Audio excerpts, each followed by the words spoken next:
And that comes across brash, you know, when you have, like, my first love in sports is basketball, right? I used to be a basketball player. One of my favorite, anybody play basketball here? Okay, 4 people, 5, okay, no problem. So there's one basketball player that I used to love called Shaquille O'Neal. Okay, he started playing for the Orlando Magic, went on to play for the Lakers and the Celtics and Miami, Cleveland.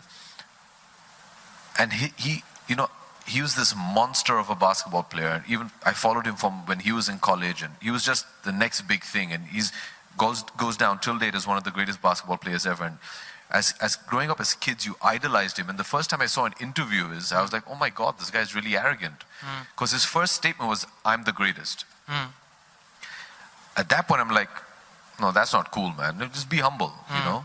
Today, I realized that he needed to say that to himself to achieve what he achieved. Because if you're not convinced that you're the best person for this job, you're not going to be able to give your best and do your best. So that element of self-belief, bordering on megalomania almost, but it's important to achieve the great things.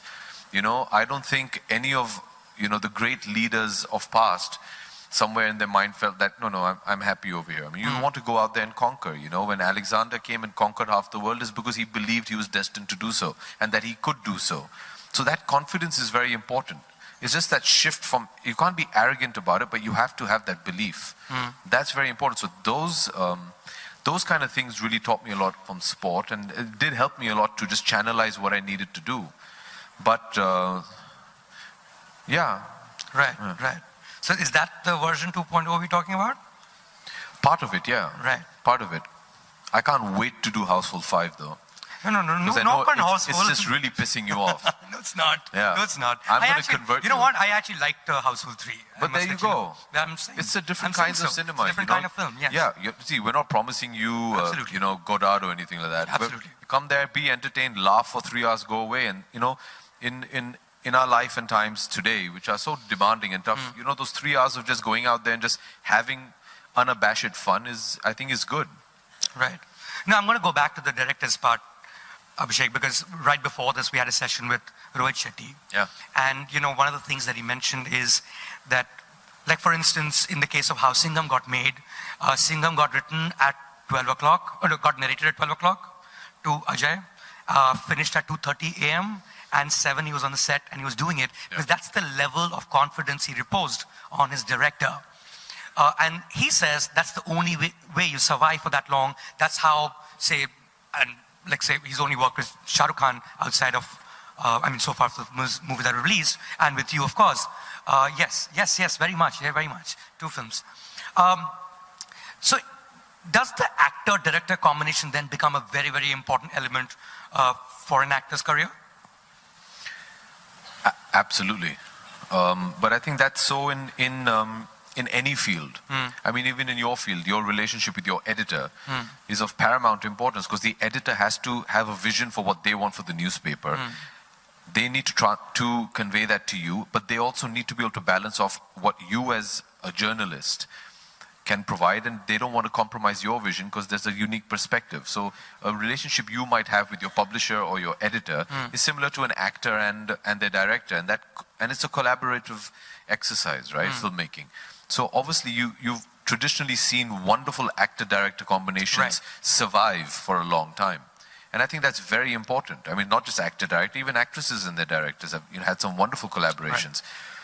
And that's important because there is a level of trust. You also know that this guy's going to take care of me, or this lady's going to take care of me.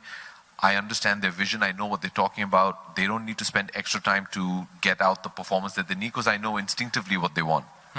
Which have been your favorite directors in terms of a combination? A lot of them. I mean, to start off with JP Saab. Right. Because he introduced me to the world of cinema. A lot of my education about acting and cinema was through him. But with him, it was, I used to just submit. It was like a holiday for me. I knew JP Saab would just take care of me, and he treats his actors like his children. So JP Saab, of course. I really enjoyed working a lot with Mani, with Ramu. I really enjoyed working a lot with Karan when I did, but that was more on a personal level. Yeah, we did Kabhi Alvida Na Kehna with him. I've really enjoyed working with Anurag, actually. Another director that blew me away was Ashutosh. Ashutosh was possibly the first time I worked with a director who had been an actor. So I learned so much from him about approaching a scene from an acting perspective. So his direction was always from an acting perspective. So I really enjoyed that. But you know, I've learned so much from different directors. You know, like Rakesh has a very unique approach to the way he works. Tarun Mansukhani had a completely different approach. But you know, it's nice when you forge. But for me, I've never managed to work, thankfully, with a director that I just didn't like. Really? Yeah. It's never happened? Never happened. I mean, I've never been on a film set where, be it a co-star or a director, I'm like, yeah, really not interested in seeing your face today. But just been a professional. I can't work like that.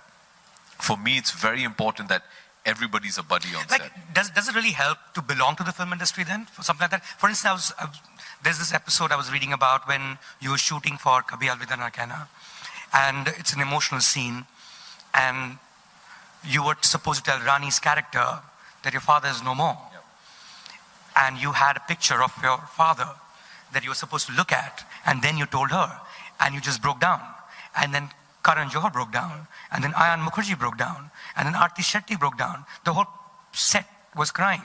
I mean, that's a scene from a Karan Johar film.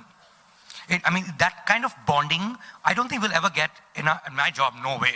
In my office, nobody's going to cry like that for anything. I think the function of what you do is slightly different. We're unemotional people, is that what you say? No. Okay. The purpose is different, right? Actually, this thing did happen. It was a very uncomfortable take us moment. to that moment. Yeah, there's a scene, Karan Johar and I made a film in 2006 called Kabhi Alvida Na Kehna, in which I played a character called Rishi. And he's married to Maya, and they're childhood friends, and she's not in love with him, but he's in love with her. And it's a beautiful relationship, and they, you know, she has an affair with Shah Rukh, and they divorce and separate. And near the end of the film, there's a beautiful song, which is Kabhi Alvida Na Kehna. It finishes where you see Rani after 2-3 years. She's all alone. She's not with Shah Rukh, and Rishi comes to see her, and he comes to tell her that, and he's meeting after they're divorced, and he says that I just came to tell you that I'm getting married. I found somebody that I really love, and she's very happy for him. And she says he asks her to be his best man or woman, so to speak. And he says, look, Maya, at the end of the day, I've realized I have no one else. You've been my best friend since I was a child. Right. I had one more person, which was my dad, but he passed away. And she's not aware of this. And my father in the film treats Rani like his daughter, because they've been childhood friends. And he takes out a photograph and he says he would have wanted you to have this. And it's a photograph of my father. Actors also, you know, you lock up a lot of emotions, because that's used a lot in your craft. Right. And I didn't want to rehearse that scene for some weird reason. I was just at that point thinking, okay, let me just go perform it. And I performed the scene, and I remember he said, yeah, you know, he passed away. And I pulled out this photograph, and that's when the reality actually hits you. And, you know, the lines get blurred. And I just remember thinking to myself that I'm talking about my father passing away. And that photograph was actually of my dad played my father's character in that. And it just kind of got to me. And I remember we finished the scene, I just went to the side, and I think the emotion of the scene got the better of me, and I just broke down, and Karan noticed this. And he came and he just hugged me, and he broke down because he was also dealing with the loss of Yash Uncle at that point of time. Yash Uncle had just passed away under a year ago. And Karan had written that scene keeping these emotions in mind.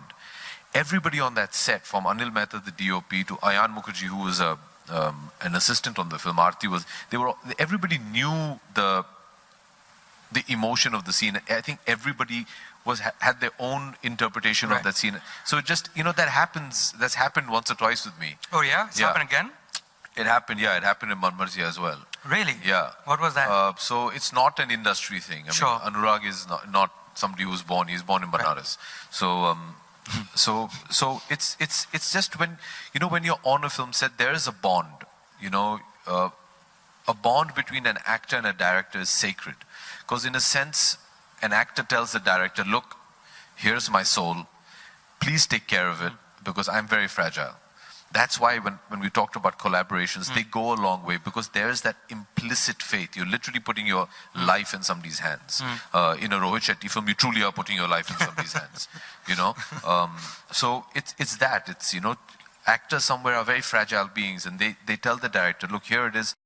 Right. From when I was born, you know, by the grace of God, I am Mr. and Mrs. Bachchan's son. But that's the only life I know. That's the only way I know how to behave, and that's all I've ever had. So it's normal.